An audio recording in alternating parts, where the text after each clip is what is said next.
ನಾನೇನು ಉತ್ತರ ಕೊಡಲಿ?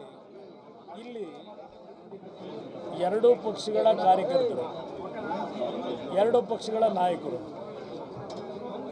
ಇವತ್ತಿನ ಒಂದು ಸಂದರ್ಭದಲ್ಲಿ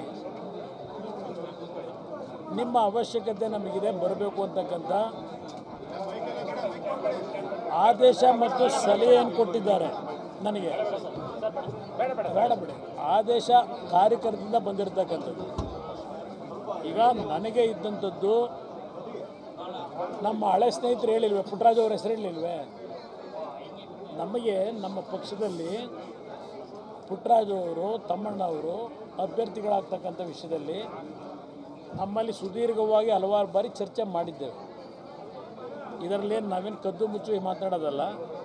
ಆದರೆ ಕಾರ್ಯಕರ್ತರುಗಳಲ್ಲಿ ಇವತ್ತು ಜಿಲ್ಲೆಗೆ ಕುಮಾರಣ್ಣ ಬರಬೇಕು ಅಂತಕ್ಕಂಥ ಒಂದು ಅಪೇಕ್ಷೆ ಏನಿದೆ, ಅದೆಲ್ಲವನ್ನು ಗಮನದಲ್ಲಿಟ್ಟುಕೊಂಡೆ ಇವತ್ತು ನಮ್ಮ ಪಕ್ಷದ ನಾಯಕರುಗಳು ಪುಟ್ಟಣ್ಣ ಅವರ ನೇತೃತ್ವದಲ್ಲಿ, ಬಹುಶಃ ನಾನು ಆಸ್ಪತ್ರೆಯಲ್ಲಿದ್ದೆ ಚಿಕಿತ್ಸೆಯಲ್ಲಿ, ನನಗೆ ಅಲ್ಲಿ ಆಪರೇಷನ್ ಆಗ್ತಾಯಿದೆ.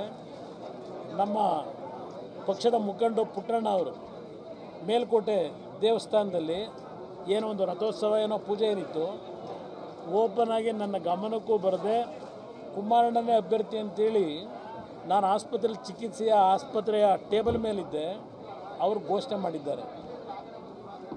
ನಾನು ಫಲಾನುವಾದಿ ಅಲ್ಲ. ಇವತ್ತು ನನ್ನ ಪಕ್ಷದ ಕಾರ್ಯಕರ್ತರು, ನನ್ನ ಪಕ್ಷದ ಮತ್ತು ನನ್ನ ಭಾಗದ ಜನತೆಯ ಅಪೇಕ್ಷೆ ಏನಿದೆ ಅದಕ್ಕೆ ತಲೆ ಕೊಟ್ಟು ಬಂದಿರತಕ್ಕಂಥವ್ರು ನಾನು. ಹೋರಾಟದಿಂದ ಬಂದಿರತಕ್ಕಂಥ ಪಕ್ಷದ ಇವತ್ತು ಈ ಒಂದು ಕಾರ್ಯಕರ್ತರ ಅಪೇಕ್ಷೆ ಏನಿದೆ, ಪುಟ್ಟರಾಜಣ್ಣ ಅವರು ಏನು ಘೋಷಣೆ ಮಾಡಿದ್ರು ಅವತ್ತು ಮೇಲ್ಕೋಟೆಯಿಂದ, ಅದಕ್ಕೆ ತಲೆಬಾಗಿ ಬಂದಿದೆ.